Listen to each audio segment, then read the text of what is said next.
question. And I'm gonna find out right now, and I will give the credit where credit is due. Here we go. This is actually a Reddit post from September 2021. This guy says, let me see if he says anything good. But the fact that somebody asked the question in 2021, 7 months ago, says something. Let's see. You know which glass house? Start the game, believe. Let's see. Not to mention the first. Oh yeah. That. Yep. Buggy. Okay. Oh yeah, it did have some bugs, but It wasn't perfect, but it did have some bugs. you know, on the Xbox 360, it did had like these horrendous, especially for like in battle at the time. So like that's when I played on the Xbox 360, but it wasn't the case when I was playing on the PS4 finally as a download.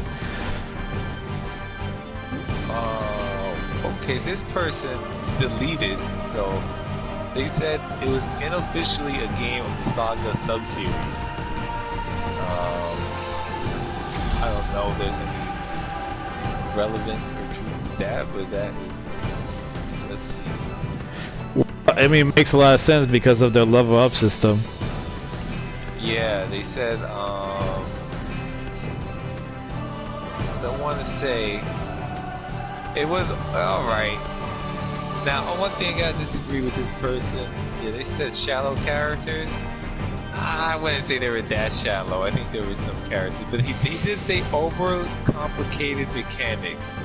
Were the mechanics overly complicated? I don't think it was overly complicated, but I don't think the average. I think it would stun the average player before they would know what they're really getting themselves into.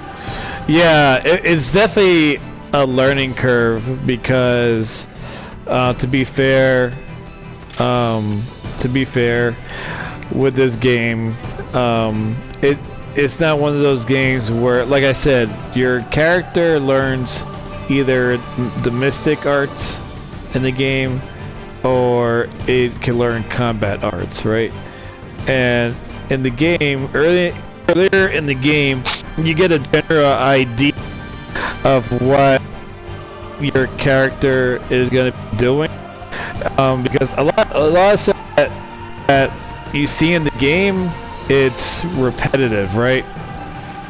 So you're going to see characters like doing certain attacks over and over again, and then they'll have a they'll have like a, you know, like a basically a upgrade attack version of that attack, and it'll be like more critical. And then once that attack, once you find a new attack, once you unlock a new ability, is basically that attack you had before was obsolete, and you know the attacks you're doing now, or the spells you're doing now to heal yourself and your party, they become more accurate. And like I said, like it also all falls in line too with your morale. So like, you know, if your team is getting flanked, you guys are gonna do horrible. If you guys strategize and you know what units you're gonna take out, and you build up your team right, you guys are gonna succeed, and you guys are gonna, you guys will overwhelm the enemy. Because I can't say it enough, where, you know, there's gonna be times in the games where every time you guys think you take down a unit, you know, another reinforcement unit comes up, and you know they're gonna try to back attack you, and it's very common. I mean, it's very predictable. If you play JRPGs a long time, there's gonna be certain games that have characters that, you know, want to do back attacks, or, you know, and some of them do like the inevitable back attacks, you know, where, you know, it's part of the story, or as part of a certain quest where like they're automatically gonna back attack you, and you guys gotta, you know, you guys use whatever experience you picked up, and you know, you just you know, grind it out. And then in the game too, when you're exploring the world, it's the world that you're in, you also you know, the encounter rate depends also on you touching the enemy. So there's also like a lot of like the tells, you know, the tells of, it's, you know, certain RPGs, JRPGs, elements when, you know, when you touch a certain enemy or whatever. You know, you got to start a boss battle, and then if, you know, if they touch you from behind, you're gonna get the back attack. So that's why I said, it's like, man, this game has it all. This game has, you know, kind of like the Fire Emblem aspect. This game definitely has the Final Fantasy stuff because of, you know, Square. It has a bit of that Dynasty Warrior feeling because of the morale. What's another? Saga Frontier, since you mentioned the whole Saga Frontier spin-off thing, and the way to level it up. Suikoden, the Suikoden series, just recruiting characters and building up your guild, all that stuff. So this is a game that should not be overlooked. Like I said, it's 50% off right now. It is you know, it's $9.99, used to be $19.99. Yeah. This game, like I said, has only been out for a few years now. So if this game was re-released, remastered 2018, you know, this is definitely something you don't want to miss. And you know, I know down the line things happen when servers shut down, or, you know, you don't want to be one of those folks that they're like, hey man, PS4, you know, the PS4 PSN is going to shut down, just like, you know, if they want to shut down the PS3 one in the future. I think they don't want to do any more PlayStation Plus for the PS3, or certain downloads now. There's like certain downloads that they don't do anymore. They take out a lot of downloads too. They take out a lot of games from the library. PlayStation 4 has done the same thing. PlayStation 4 has taken games out of their libraries too, or, you know, or they've taken out, like, you know, special themes from the game, or, you know, certain DLCs or whatever it is. It's gone. So if you got your hard drive or just your system itself, and you got the memory for it, like, you have nothing to lose. Like, it's like, yeah, like 100,000 terabytes. Yeah, and yeah, like, you can even say it might. Yeah, you can even say it has a mixture of that. Maybe of like that kind of like that friendship dynamic of Final Fantasy games and Kingdom Hearts. Like I said, like, this game is a mix of many great JRPG titles, and like, in the same time, it's its own theme. It has a very Final Fantasy 12 Star Wars-ish vibe, because, you know, obviously you have your band of heroes versus, you know, another evil, you know, kingdom, you know, slash empire, your regime, and like I said, like, it's a very, it could get very, it's not as political as Final Fantasy Tactics or some other games, but they definitely try to make it easy for people to follow that, and also, you know, just the main plot of the game. But like I said, the combat system is very enjoyable. The music is very enjoyable. The animation, artwork is very enjoyable. The craft system of upgrading your weapons is great. What else is another great thing? the characters, the side quests. Like there's a grind to this game, and if you guys are a big fan of Saga Frontier, you know, the Saga series, you know, it's definitely up your alley, because you know, the more you grind in a harder area, the more rewards you get for building up your team, your character. Now, do some of the stuff can get tedious or repetitive? Yeah, it can. It sure can. But I mean, what JRPG doesn't really, you know, like it wouldn't be a JRPG if there wasn't a grind in the game. You know, like we could talk about even like regular things like the first Kingdom Hearts game. Like that was a grind. Like if you didn't grind in that game, you got clapped. Final Fantasy IV. I warned my brother multiple times when we both played the co-op version of Final Fantasy IV when they re-released it on the PlayStation, and my brother was so used to the newer you know, games that like, hey, I could just slide by with this certain level and like I could beat the game at level 40 or barely 60. And I'm like, no man, like these old school games, you need to like buff up your characters. And what happened? Our speed was complete shit, and we got big bang to hell. And my brother finally was like, I should have listened. I'm like, yeah, you should have listened. Yeah. And then yeah, we hyped, like, oh man, I mean, you guys, like, the bane was Will Smith and we were Chris Rock, so that's a great comparison. But then, you know, we, you know, just like every other JRPG, we grinded. We had a game plan, and like literally maybe like every 5-6 turns he did his big bang attack, and then it wasn't like every other turn like big bang.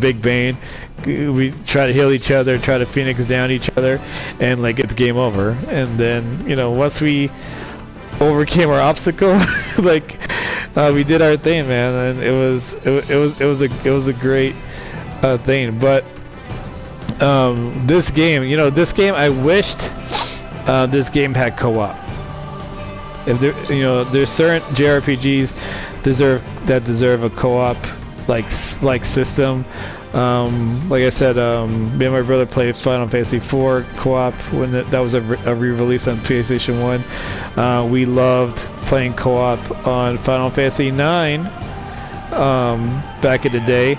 Now a lot of people know it's co-op. It's co-op. You know, play some of these old school Final Fantasy games. Final Fantasy VI. I'm pretty sure it's that got re-released on the PlayStation 1. It's basically the Final Fantasy anthology series on the PS1. And if you guys have it, great. If not, I'm sorry.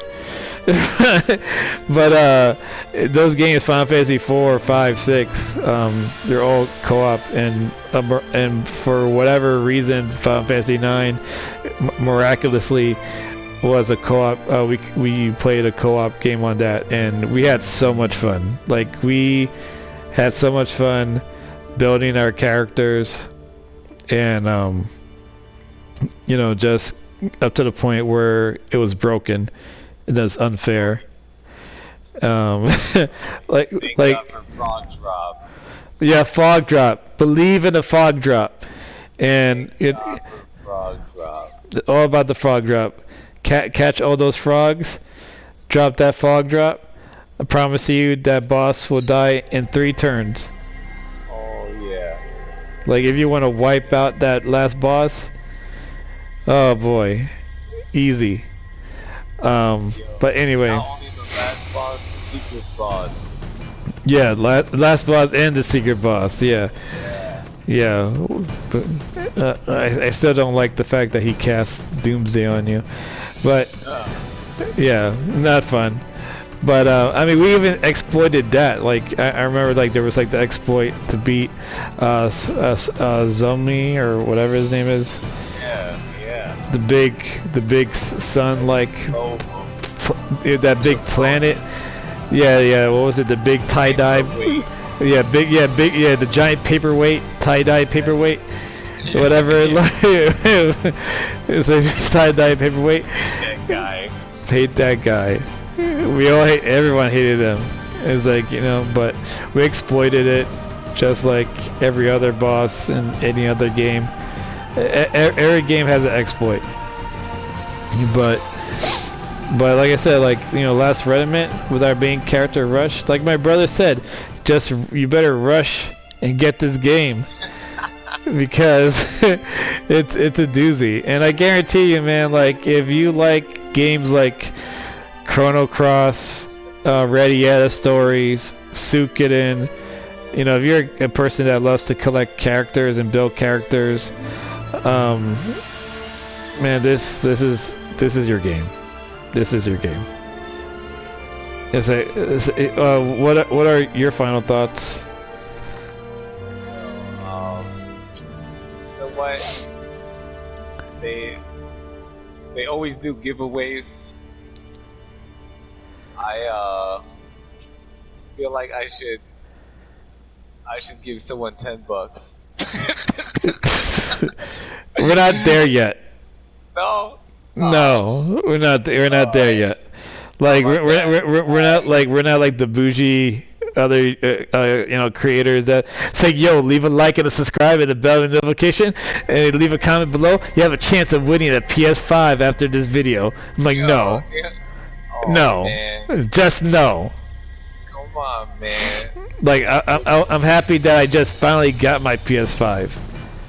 Okay, Yeah, I need. stop the cat. Stop the cat. Just like my channel. Stop the cat. Oh, Stop the man. cat. I'm stopping the cat right now because this game is great.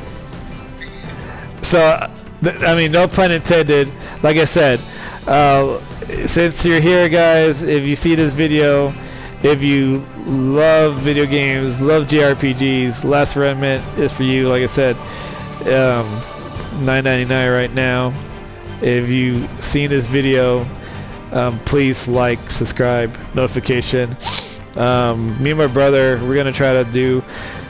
Well, no, we're not gonna try. We are gonna do more game talk. So, this is our first dry run of game talk, and I hope you guys enjoyed it.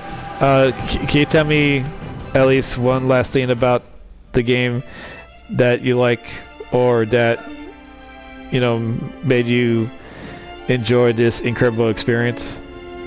I have to say, it's just the unique. I think not only the uniqueness, but the controversy behind it that made the game so almost taboo, man. Almost like you shouldn't play it at that time. Like you can't. Nobody at that time. Nobody knew the limits. It's not like now. Everything is ported. Everything is cross-platform. Everything is. Well, yeah, I like to make one fair argument, and Yeah. this is a typical thing of today's present day social media.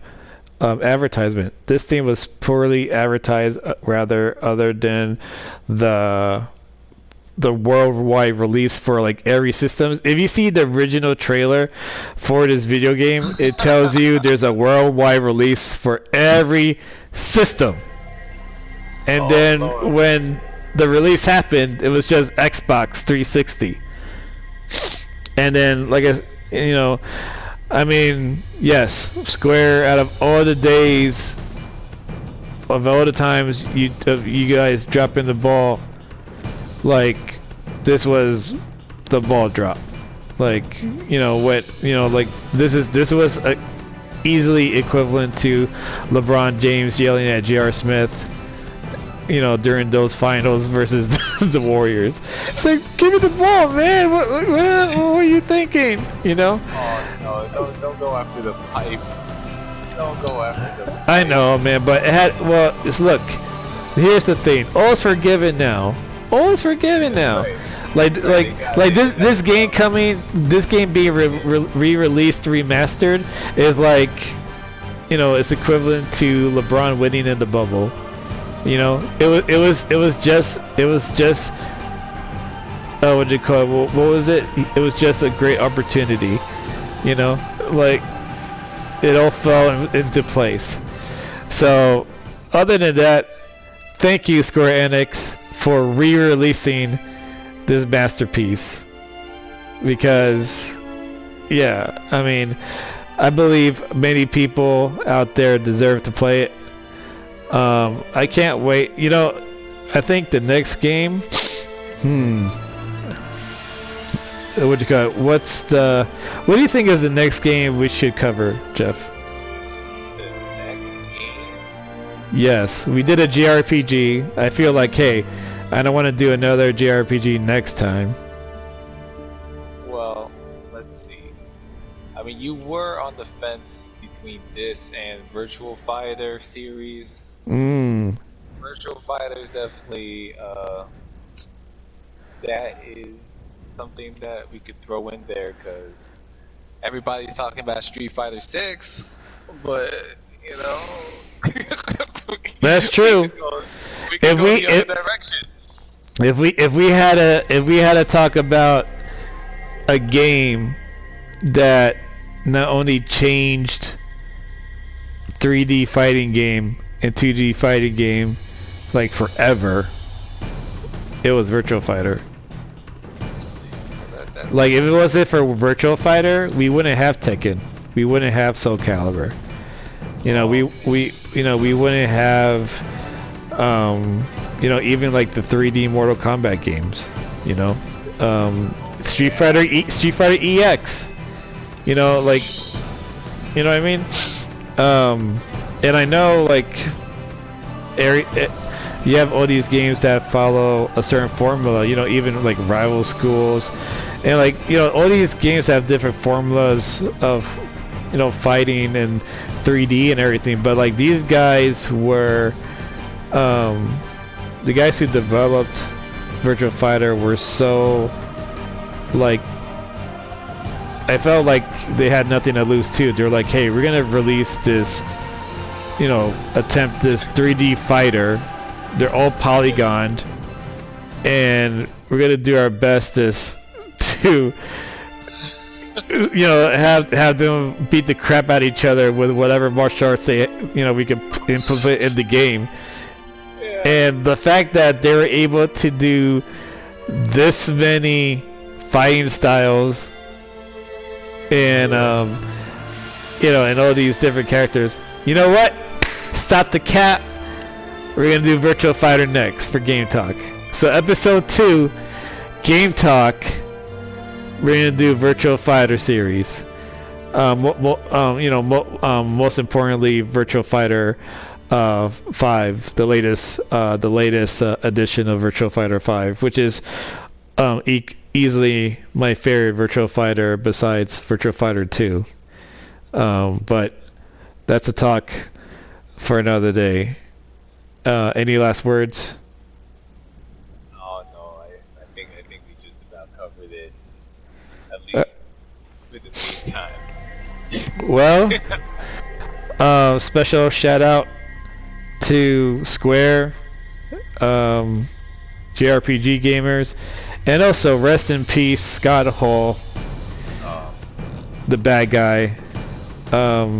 Yeah, thank you for stopping by this episode of Game Talk.